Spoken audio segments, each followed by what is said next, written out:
Seattle Mariners, who we keep our eyes on as much as we can throughout all the other baseball and WWE we watch. And I couldn't help but notice a little history happening yesterday with one Cal Raleigh. More on that in a second.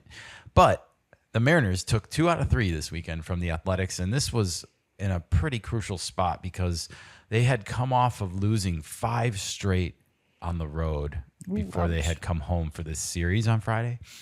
And those East Coast trips, they always just seem to kill the Mariners. I cringe every time I see one coming up on the calendar. It's like, I don't want to watch. I don't want to look at it. Like I know. And it got off to a good start, I think, with a win in Baltimore. And then Wile E. Coyote showed up, and it was downhill from there. It's unfortunate, but you can't go back and replay them. All you can do is do what you have with the games in front of you. So as we stand today, this Monday, August 25th, the Mariners are 2 games back in the AL West behind Houston. It's always Houston, isn't it? It's always Houston. Houston, we have a problem, indeed. They are also holding on to the final wild card spot. Mariners or the Houston? The Mariners. Okay. With a 3-game lead over the Royals at the moment, 4.5-game lead over Texas. That's a divisional opponent, and a 5-game lead over Cleveland. So pretty comfortable. Not comfortable, but a little bit of There's comfort. a little bit of comfort. separation, It's not like as close as the Mets and Reds are, for example, right now. So now I also want to say the wild card positioning itself is super tight right now. The Red Sox have pulled ahead, and they have a 1-game lead over the Mariners, and the Yankees, meanwhile, have a 0.5-game lead over the Mariners. So just 1 game separating these 3 teams as far as positioning goes. And of course, if you are the number 1 wild card, you get a home series in the playoffs. So that could be really hugely important as to whether or not you move on or not. It's tough to play 3 games at someone else's place in a best of 3. So you really, really, really, if you're a Mariners fan, want to be hoping. You want to compete for the division, of course, right now with Houston, because you're only 2 games behind and you will play them. But as a side note, you definitely want to win the wild card. You want to finish ahead of the Red Sox and Yankees, if you can, please. And the Red Sox and Yankees will probably play each other one more time this year. I think they've played each other 10 times this year. So they got 3 more games. And the Red Sox are 8-2 against the Yankees so far. So they won the season series. Oh yeah, it's over for Aaron Boone and the Yankees. If they want to tie with the Red Sox, that would be unwise. Anyways, all right. So next up for the Mariners, I want to point out, too, they had an 8-game winning streak earlier in the month, which does help offset that 5-game losing streak and losing 7 out of 9 on that road trip. So it has helped keep them like roughly 9 to 10 games over 500. And now they have the Padres coming into town tonight, who are fresh off of their series win over the Dodgers to move into a first-place tie in the NL West. This is a huge challenge for the Mariners right now. After that East Coast trip, they came home and had the Athletics, but now they get a true playoff contending team with a really difficult pitching staff.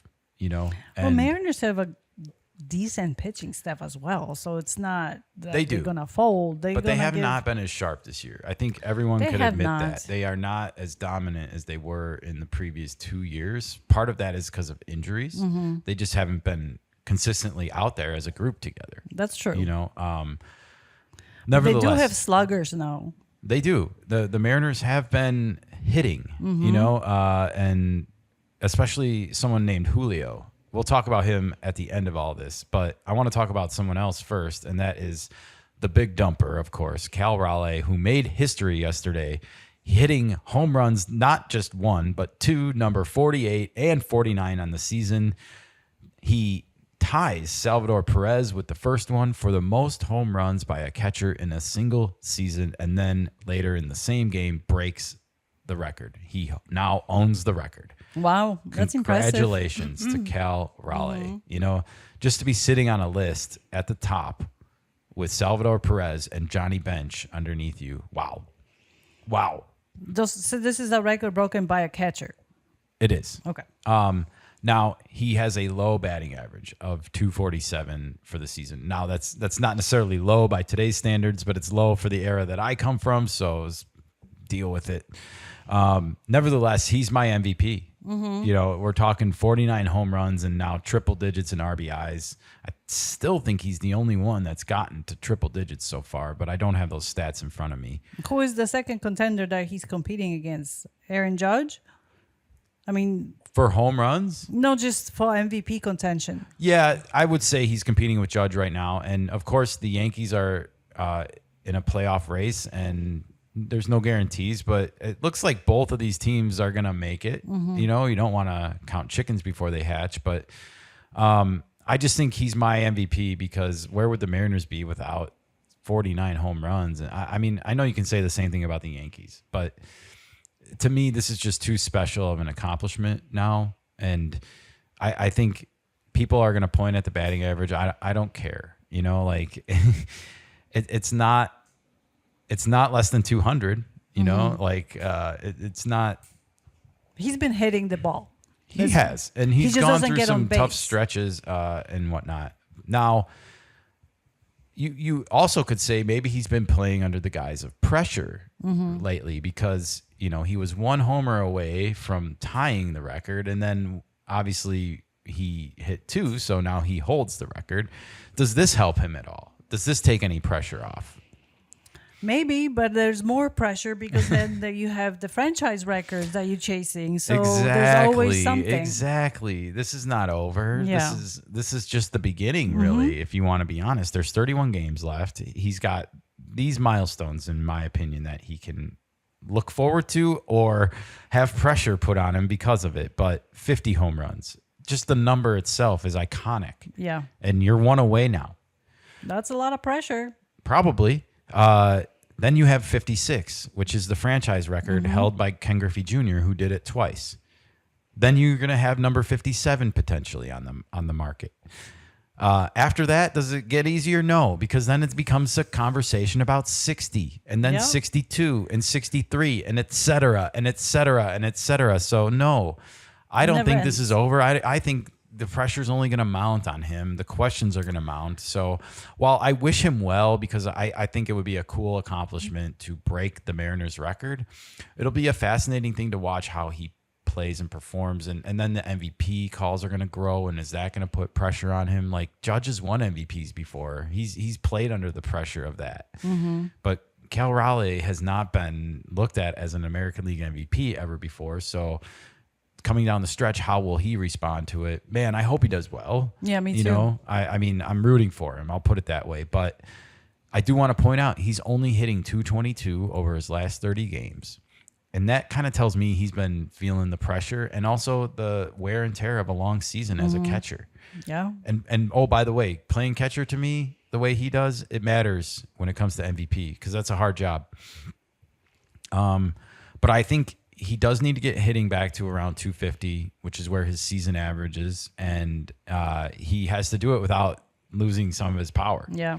So he's got his work cut out for him in the final month of the season. His whole MVP could possibly be linked to Seattle's playoff berth and more. I know we're supposed to judge it on the regular season, but let's be honest, if he plays well in the playoffs, it might make some writers change their mind. Who knows? I don't know exactly what day they vote, so I can't say that for sure. All right, let's look at Seattle's remaining games, shall we, Nika? Sure. Schedule. Well, hold on a second. Okay. Who do you like for the American League MVP? I would like Cal Raleigh to win it, just because Mariners haven't had an MVP catcher in a while or ever. Well, no, yeah. I mean, there's not been a lot of MVP catchers in history, personally. So there's that. So I would like that for that specific reason. Aaron Judge is great and all. He already had MVP. He's been injured, but I think Cal Raleigh contributions to Mariners is a little bit greater versus Judge's. It feels more unique to me as a baseball story, and I guess I'm just rooting for him to have a strong finish here and lock it up. So yeah, Fingers crossed. fingers crossed. Good luck, Cal Raleigh, and yeah, go make some history, buddy. Yeah. Okay, so having said that, let's look at Seattle's remaining games because the Mariners have, according to strength of schedule, the 22nd easiest, 27th or 22nd most difficult, I should say. Wait. There are They are 22nd? there are 8 teams, 23 through 30, that have easier schedules than them at this time, but they're still in pretty good spot, right? You're in the bottom third. Who has the worst schedule then? Who is the number one? Arizona. Ouch. Yeah, Arizona. Just since you asked, I'll tell you they have 4 games left with Milwaukee, 3 games left with Philadelphia, 6 games with the Dodgers, 3 with the Padres, 3 with the Red Sox, and 3 with the Rangers. Their easy games, the Twins and the Giants. 6 games with the Giants. That's it. That's their remaining games. That's a tough schedule. 6 with the Dodgers. Ouch. But Arizona played good against the Dodgers. I agree. So, well, it'll be interesting. You know, Arizona, they are not They're not out till too they far really out. back technically, but they're far back. So they still have a long mountain to climb. And I wouldn't get your hopes up if I'm a Diamondbacks fan. Anyways, the Mariners, their remaining tough opponents are San Diego, as we mentioned tonight. They also have to play the Dodgers. Oh, I believe that's in Seattle as well. And then they have Houston and Kansas City, which I wanted to point out because the Royals are kind of in the wild card hunt. They're 3 games back of the Mariners right now. And the Mariners and the Royals always have crazy games against each other. So that could be fun to watch. Stay tuned for that series when it happens. But yeah, so those are their kind of tougher remaining opponents. Okay. And I think Seattle, just like the Padres and the Cubs in the National League, really needs to try and win the AL West if they want to ultimately win the World Series. And let's be honest, when you're a franchise like the Padres or the Mariners who's never, ever won a World Series, and the Brewers, I'll throw them in there, you got to go all out and try and win. yeah, absolutely. So the best thing you can do to get yourself there is win the division and finish as high as hell as you can and get as many home rounds as you can in the postseason. Because you never know what's going to happen. Even if you finish third, seeds 1 and 2 could get knocked off somehow. And then next thing you know, you got a home ALCS to ride into the World Series with. So I would say the Houston and the Kansas City series are 2 that I have circled as being like must-win series for the Mariners if they want to just guarantee the playoffs, but also have a chance at the division. Is it 3 games or 4 games between the Houston and the It Mariners? is 3 games Okay. only. So not a lot of ground that they can make up in those 3 games, but at the same time, they won't be able to lose a lot of ground either. True. Okay. So that's good. Anyways, Houston also, they have the 24th ranked strength of schedule. So their schedule is kind of even easier. Now, I don't know what that even means anymore because I want to say with an asterisk about all these strength of schedule predictions that like even teams like the White Sox are not as easy of a win as they once were because they've all called up prospects that have nothing to lose and are playing for their future right now and future paychecks. Of course. And so no easy games here. No easy. You can't look at them that way, at least. You have to go out there and take care of business. So that's what the Mariners need to do. Because I fully expect Houston to do it. They're just that fundamentally good year after year, no matter who's seemingly there on their roster, in the dugout managing. They just have this organizational philosophy that has had a staying presence in the American League. So it's a tough mountain for the Mariners to climb here, in my opinion. The Royals, Guardians, and Rangers, by the way, who are trailing the Mariners right now for that final wild card, all have more difficult schedules, if you care.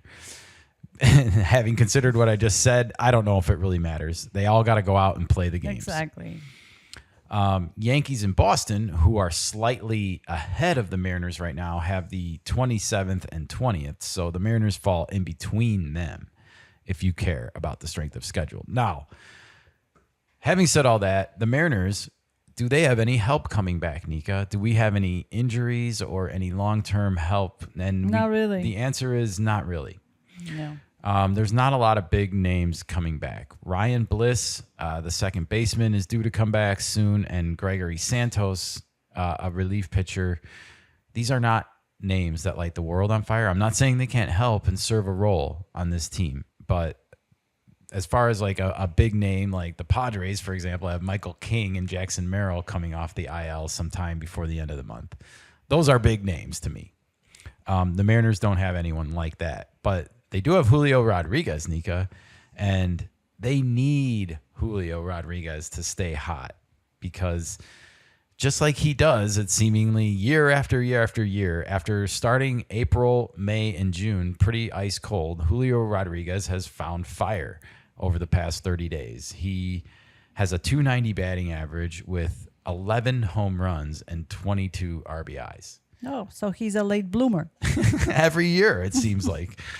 Can we find out what's in his water and if there's anything that's affecting him in the first 3 months of the season? He's just a late bloomer. That's all. Well, someone needs to tell him the season starts in April and those stats do count lifetime. No, I'm just kidding. I'm sure he knows that. But yeah, a 947 OPS over the last month. And that's where he kind of projected out as a minor leaguer, you know, is like, oh, he's going to be a guy that hits for power and gets on base a lot because he has plate discipline. And we don't see that a lot in the first half of the seasons, but we do tend to see him kind of come on in the second halves. So they need that. They need him to stay hot, and they need Cal Raleigh to get his batting average back up to 250, like we said earlier. And I think the Mariners could challenge for this division, Nika. But it is going to be tough, ultimately, to conquer the Astros. Yeah. So at the end of the day, if they cannot win the division from the Astros, I don't know where this leaves the Mariners, ultimately. I don't know if they're going to be able to get through the AL and without having that home field advantage, because it's tough for teams to try this.